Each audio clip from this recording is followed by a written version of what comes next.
The principles that I work on in our system, which is Shuyokan Ryu, it's a teaching system that's based on the martial arts of Aikido, Judo, Karate, and Hawaiian Lua, is that proper distance equals proper reaction time.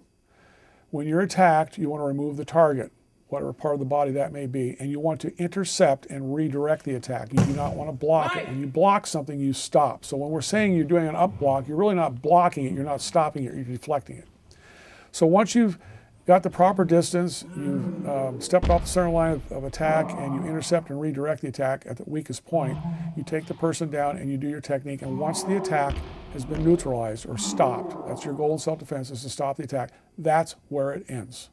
And that's what people have to understand in the martial arts.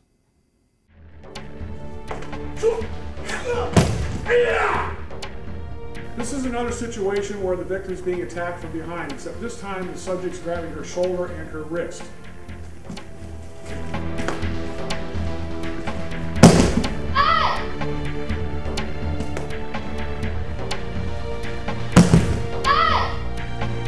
A variation of this would be the same attack, but what's happening here is I come up with the elbow, I peel the hand off, and I'm going to lock his wrist up doing a kotegaishi, which is an Aikido technique, but now I'm also going to add a Judo technique called Uchimata.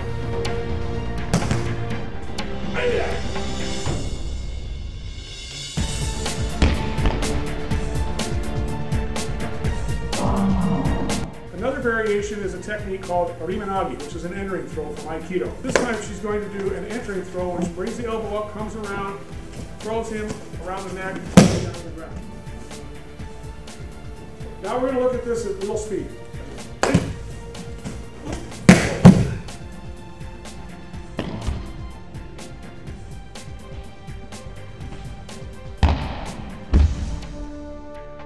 In this situation here, the victim somehow gets put down on the ground and the perpetrator gets on the top.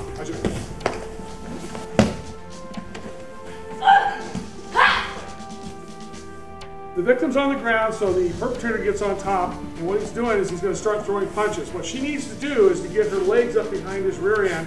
She's deflecting the blows from side to side. At some point in time, she's going to raise her hips off the ground, which launches the suspect forward. Now, the person who's on top for training purposes needs to turn this hand over so that they don't ruin their wrist. She's going to wrap her arm around his arm, locking it up. She's going to buck him over the left side of her shoulder, and if she does that, the perpetrator now grabs around her waist and hips with his feet, lock the feet up. She's going to pin his arms down. She's going to take her right knee and she's going to knee him in the tailbone. Then she's going to come up, put her elbows into the thighs and hit the thigh strap. Okay, this is another situation where the victim's being grabbed from behind, except this time the person's putting their hand around their mouth to keep them from screaming. They're going to be thrown on a one-arm shoulder throw. Ready? Go.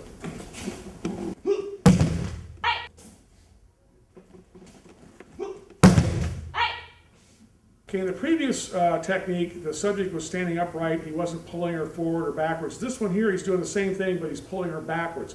As he pulls her backwards, she's just going to move with him, turn, and do a leg sweep or an osotogari in Judo. That's right.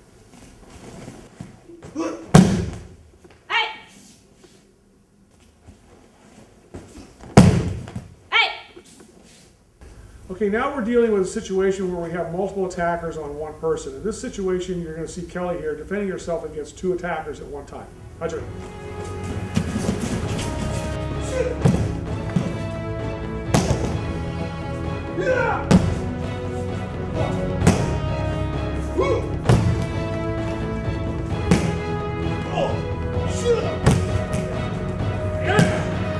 Okay, in the last segment you saw two people attacking the victim. This time you're going to see more than two people, and watch the strategy that she uses when she's doing her techniques against the attackers. Ready? Hunter!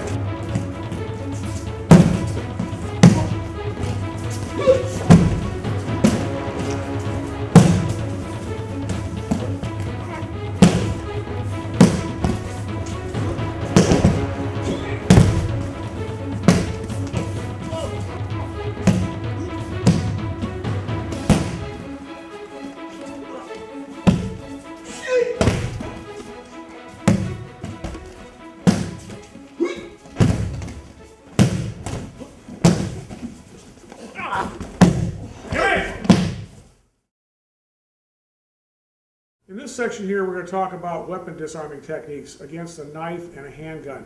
And the one thing I want to stress to the viewers on this is that this is a personal decision that you have to make if you're going to disarm somebody. Any technique that you do, whether it's empty-handed or if it's a club, a knife, or a gun, you've got to expect to get hit with a club or fist. You've got to expect to get cut and also expect to get shot. If you have that right mentality, if it happens, you'll at least be able to survive. That's what you want to do. Now we're going to start dealing with some techniques here that utilize knives and handguns, and we use rubber guns and rubber knives for this demonstration purposes. And I don't advocate that you go out and get a kitchen knife and practice it with a real knife. It takes years and years of training to perfect these techniques. I still haven't perfected them, and I've got 51 years in the martial arts. Now, one of the things I want to talk about later here with the handgun is we never hand the weapon to our partner, and I'll go back to that in just a minute. So you're going to see me give the weapon to him this way, and I'll explain that in the handgun takeaways. So you want to keep your elbows in, hands up. As I'm talking to this person, I'm getting my hands in position. What I'm going to do, my first move here, is to take my left hand, reach over the top here, pull down here, and lock the elbow up. So what I'm going to do is I'm going to pivot out this way and lock his wrist up. So if I come around here, I'm going to throw him. Okay, one more time. The knife comes up, I make my move, I spin around and throw. I lock him up. This way, and I choke. And what I'm doing is that. And once I get in here, I come around here and I choke. Hands up!